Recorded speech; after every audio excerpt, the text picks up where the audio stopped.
Sur un lac paisible entouré de montagnes, Seven et Jin a réussi à construire une maison flottante en bambou, mais pas n'importe quelle maison. C'est un écosystème complet qui fonctionne comme un être vivant. Chaque partie est connectée à la nature et la sert.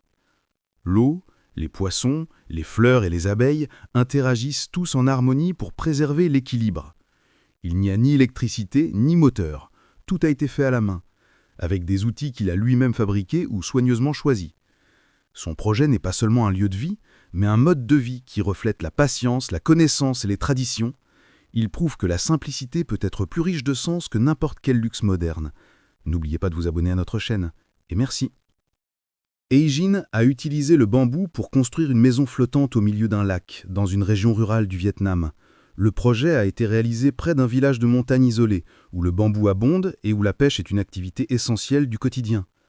L'objectif était de créer une maison résistante aux inondations, totalement hors réseau électrique et reposant principalement sur des matériaux locaux, avec quelques touches modernes. Ils ont misé sur la solidité du bambou par rapport à son poids, ainsi que sur sa flottabilité naturelle, afin que la maison reste stable sur l'eau. Comme mentionné, le bambou est la matière principale du projet, non seulement comme élément structurel, mais aussi comme base du design architectural et esthétique. Les piliers de bambou, particulièrement épais et mûrs, d'un diamètre d'environ 3 à 4 cm, sont récoltés sur place pour garantir leur durabilité dans un environnement aquatique humide. Ils sont d'abord préparés, puis séchés au soleil ou trempés dans l'eau. En plus du bambou, le système de flottation est un élément d'ingénierie essentiel. Il est constitué de grands troncs de bambou assemblés en radeaux. Leur structure cylindrique et creuse emprisonne l'air à l'intérieur, ce qui les rend naturellement résistants à l'immersion. Une fois ces troncs attachés entre eux en réseau croisé, ils forment une base solide et stable pour soutenir toute la structure flottante.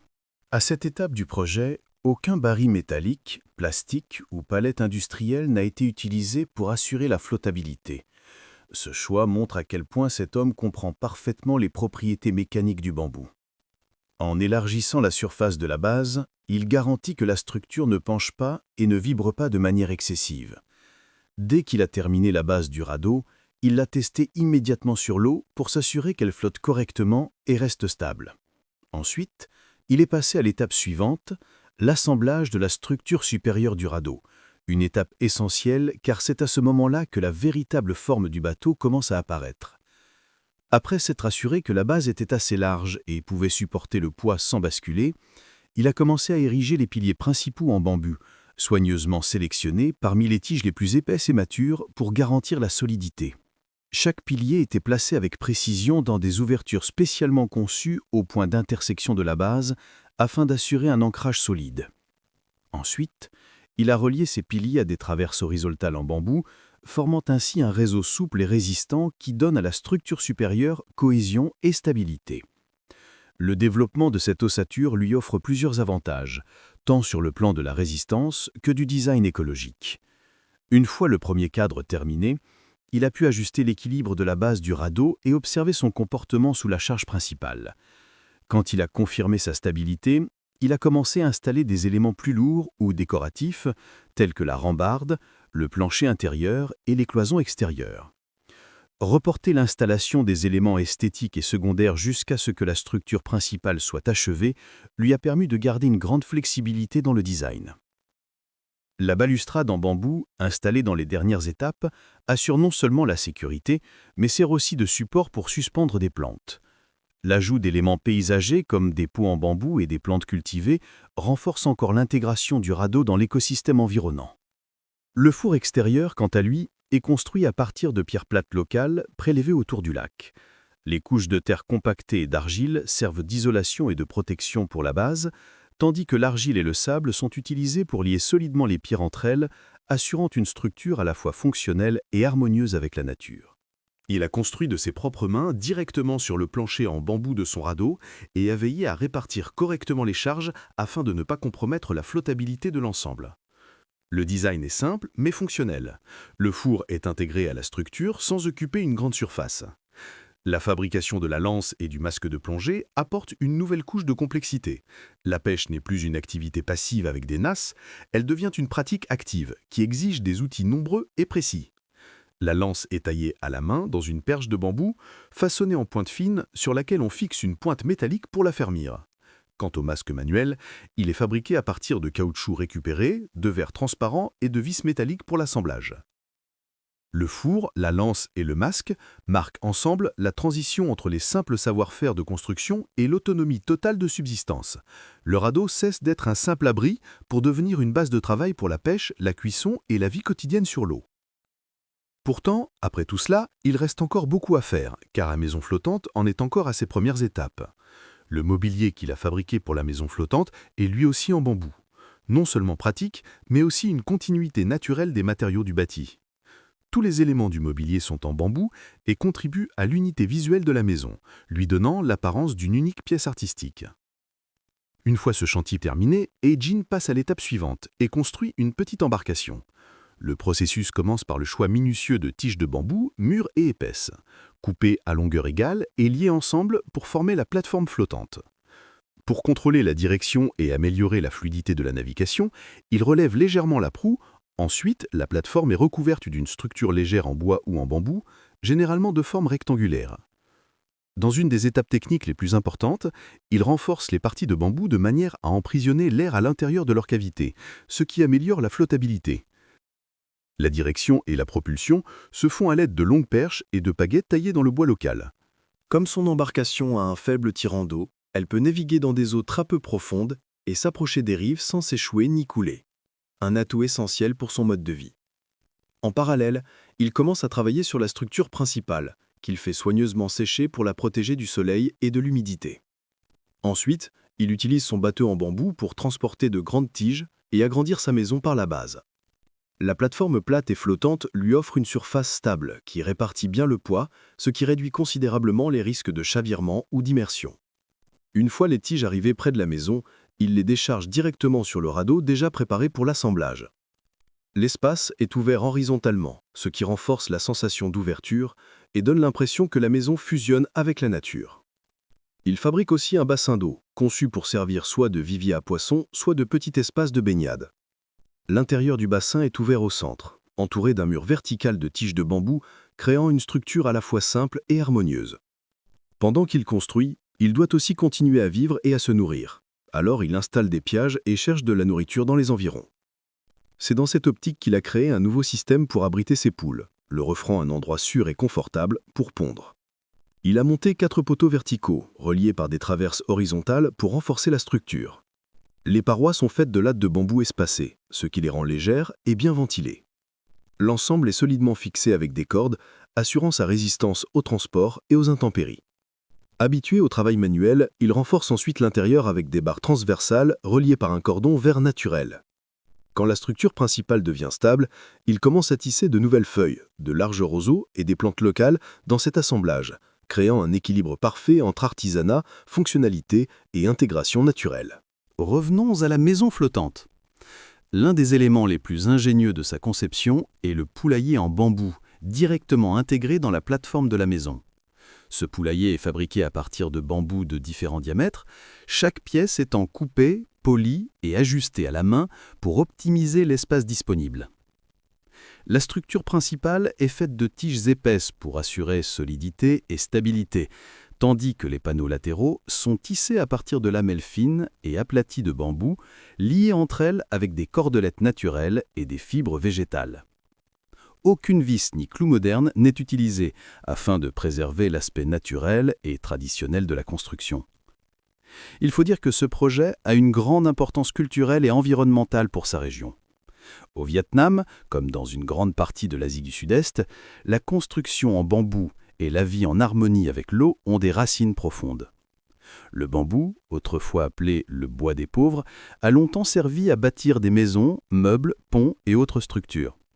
Solide, léger et à croissance rapide, il s'impose naturellement comme matériau idéal pour les constructions traditionnelles. Ici, Eijin perpétue cette tradition tout en lui donnant une forme contemporaine. Au lieu d'utiliser des matériaux coûteux ou importés, il a misé sur les ressources locales abondantes. Ce choix a non seulement réduit considérablement les coûts, mais a permis de construire la maison avec un budget minimal, limité essentiellement aux petites pièces et outils nécessaires. Les techniques artisanales qu'il emploie, comme le tressage, le liage et le recouvrement roseau, sont des savoir-faire ancestraux, transmis de génération en génération dans les communautés rurales vietnamiennes. L'un des aspects les plus essentiels du projet est que la maison flottante est résistante aux inondations et s'adapte aux changements climatiques. Lorsqu'une crue survient, la maison monte avec le niveau de l'eau au lieu de s'immerger, ce qui réduit fortement les risques de dégâts. Ce principe de conception a été pensé spécifiquement pour protéger les habitants des zones sujettes à inondations. Enfin, le bambou est une matière hautement écologique. Il pousse rapidement, absorbe le carbone, et en étant utilisé dans la construction, réduit la dépendance au béton et à l'acier, dont l'impact environnemental est bien plus important. Ainsi, le modèle de la maison flottante a un impact minimal sur son environnement, tout en offrant une solution durable, économique et culturellement enracinée pour les populations vivant au bord de l'eau. Comme il n'a pas besoin de dégager le terrain ni de construire de fondation fixe, la maison flotte littéralement avec délicatesse sur l'environnement. Elle repose sur l'eau et peut même se déplacer si nécessaire. Dans de nombreuses régions, comme le delta de Mekong, les habitants vivent dans des maisons flottantes à cause des crues fréquentes. Pour faire face à ces conditions, certaines familles ont eu une idée ingénieuse pour améliorer leur quotidien et devenir plus autonomes. Elles cultivent des légumes et élèvent des poissons côte à côte sur des plateformes flottantes faites de bambou ou de plantes aquatiques. Ces plateformes sont recouvertes d'une couche de terre organique qui permet de planter des légumes comme les épinards ou les courges. Juste à côté se trouvent des enclos à poissons, créant ainsi un système agricole complet et autosuffisant sur l'eau. L'un des grands avantages de ce mode de vie, c'est que lorsqu'une inondation ou un problème soudain survient, les familles peuvent vivre environ une semaine en autonomie complète sans aide extérieure. Elles ont toujours de la nourriture fraîche à portée de main, les légumes et les poissons sont disponibles en permanence. Les pêcheurs, quant à eux, fabriquent leurs filets de pêche en bambou, attachés avec de simples liens naturels comme le retin, puis les fixent à leur bateau ou à leur plateforme flottante. Au lieu de jeter directement les poissons pêchés, ils les gardent dans un petit vivier en bambou à proximité, afin de les conserver vivants et de pouvoir les pêcher à la demande. La maison flottante elle-même est construite sous forme d'unités modulaires de bambou de même longueur, liées entre elles par des cordes. Ce système permet d'ajouter ou de retirer facilement des sections selon les besoins ou en cas de variation du niveau de l'eau. Le bambou, à la fois léger et résistant, rend la maison capable de flotter et de se déplacer naturellement avec les mouvements de l'eau. La maison est composée de 3 parties réparties sur 2 niveaux pour une superficie d'environ 6 mètres sur 6. Si l'on retire l'étage supérieur, on obtient un grand espace ouvert que la famille peut utiliser librement. Des panneaux tressés de bambou assurent la ventilation et fournissent une ombre naturelle, tandis qu'une porte simple s'ouvre et se ferme facilement. La cuisine ouverte, installée sur le bord de la plateforme, permet que la fumée s'échappe vers l'extérieur, évitant qu'elle ne s'accumule dans la maison. Cela rend la cuisine plus confortable et plus fraîche. Autre idée ingénieuse, ils réutilisent les chutes de bambou pour fabriquer des meubles simples comme un petit placard de cuisine, prolongeant ainsi le principe d'une vie entièrement écologique, fonctionnelle et autosuffisante sur l'eau. Un système simple, en bois et en bambou, permet aux pêcheurs de soulever et d'abaisser facilement le filet immergé dans le bassin, à l'aide d'un petit levier. Tout est fait à la main, avec des matériaux naturels, principalement du bambou. Même la mobilité et le transport sont pensés de manière artisanale. Ils fabriquent des sacs à dos en bambou fendu et tressé. Le bambou est travaillé sous forme de lattes fines soigneusement séparées et polies, puis assemblés manuellement pour former des sacs légers, solides et durables. Ces sacs facilitent le transport des affaires lorsque les habitants se déplacent à pied ou changent de lieu. L'harmonie avec la nature se manifeste aussi dans la façon dont ils cultivent les plantes sur la plateforme flottante. Les cultures poussent directement au-dessus de l'eau, sur les flotteurs, sans perturber l'écosystème environnant. Comme on peut le voir, il utilise un système de radeau traditionnel, un cadre en bambou recouvert d'une fine couche de substrat naturel composé de terre légère et de fibres de noix de coco. Ce mélange, à la fois léger et poreux, permet à la plateforme de rester bien à flot tout en soutenant la culture. Grâce à cette méthode, les racines des plantes absorbent directement l'eau et les minéraux du lac sans nécessité de terre lourde ni d'arrosage supplémentaire. Devant le paysage paisible de la maison flottante et de la végétation verdoyante qui l'entoure, il commence à préparer du bois massif et résistant pour construire une petite embarcation. Ce bois servira à former la coque du bateau, c'est-à-dire la base de toute la structure. Le bois est coupé et façonné avec soin à l'aide d'outils manuels traditionnels. Il se concentre particulièrement sur la forme de la base du bateau, qui doit être courbée et élancée, garantissant à la fois stabilité et vitesse lors de la navigation. Pour fixer les flancs du bateau à la base, il mesure, découpe et installe des transverses intérieures avec une grande précision. Ces transverses ont pour rôle de renforcer l'ensemble de la structure, d'empêcher toute déformation latérale et de rendre le cadre rigide et solide. Il utilise ensuite une colle spéciale pour lier et sceller les planches, ce qui empêche les infiltrations d'eau, un élément crucial pour que le bateau reste flottant et ne coule pas dans les eaux libres. L'ensemble du bateau est assemblé directement sur la plateforme flottante, en utilisant les mêmes planches de bois que celles placées sous le plancher principal, dans un processus entièrement artisanal. Cet homme doit également bien connaître les saisons de plantation et le but de chaque culture qu'il fait pousser. Par exemple, les champs de riz, répartis en bassins surélevés à la surface de la plateforme, demandent beaucoup de soins et d'attention. Il surveille constamment le niveau d'eau autour du bassin flottant pour protéger les racines des plantes et éviter qu'elles ne soient endommagées. À présent, il fabrique un petit outil en bois, muni de dents taillées à la main, qui lui sert à séparer les grains de riz des épis en les tirant à travers la planche. Les grains séparés sont ensuite rassemblés et étalés sur un tapis tressé pour sécher au soleil. Dans l'étape suivante, le riz est broyé et décortiqué à l'aide d'une machine artisanale simple, faite de troncs de bois. Cette machine fonctionne grâce à un levier à pédale. Lorsqu'il appuie avec le pied, l'autre extrémité du levier, reliée à un poids en pierre, retombe sur les grains de riz pour les écraser. Le résultat, comme on le voit dans la petite bassine en bois, est un mélange de grains décortiqués et de restes d'enveloppe.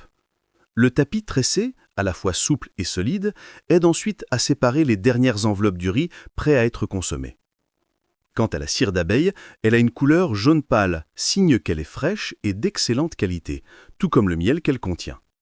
Au final, cet homme ne se contente pas de construire sa maison et son bateau. Il crée une vie entière en harmonie avec la nature, utilisant ses compétences manuelles et sa profonde compréhension de l'environnement pour vivre de manière autonome et durable. Toute cette histoire ne parle pas seulement de bois, de culture et de pêche, mais bien d'une leçon de réussite, d'adaptation aux conditions difficiles et de protection de la vie et de la nature qui l'entoure. Ainsi, il nous montre à quel point l'être humain, lorsqu'il sait utiliser les ressources avec simplicité et intelligence, peut vivre n'importe où, même dans les situations les plus extrêmes. Voilà, c'était la vidéo d'aujourd'hui. N'oubliez pas de me dire ce que vous en pensez dans les commentaires, de me dire quel sujet vous aimeriez voir dans la prochaine vidéo, et surtout, abonnez-vous, parce que le meilleur reste à venir. C'est tout pour aujourd'hui. Salut!